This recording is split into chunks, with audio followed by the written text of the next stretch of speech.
The war Hamas reports 241 deaths in Gaza inside 24 hours.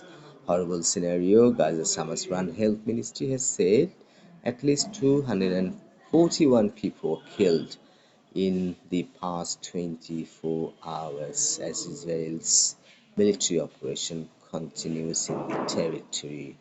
Palestinian President Mahmoud Abbas has called the war a grave crime against his people. Israel's army chief Herji Halevi said the conflict with Hamas would continue for many more months.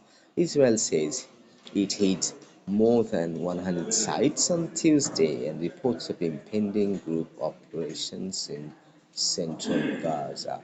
Loud explosions could be heard from the Gaza Strip across the perimeter with Israel in the early hours of Wednesday.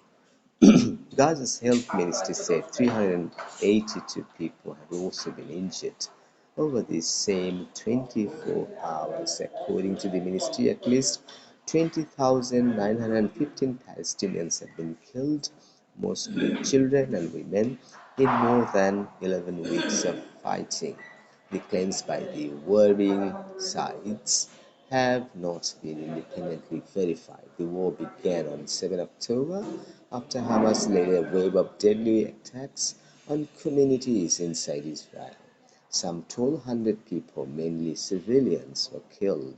About 240 people were taken back to Gaza as hostages, and a number of them were later released.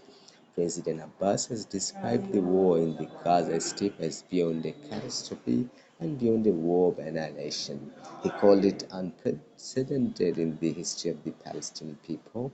Speaking in Ramallah to an Egyptian TV channel in his first interview since the war began, he said the territory had become unrecognizable and warned that the occupied West Bank could implode at any time. The Palestinian leader accused Washington of prolonging the war by vetoing UN draft resolutions calling for a ceasefire. This news from BBC. Please subscribe to our channel. Thanks for watching.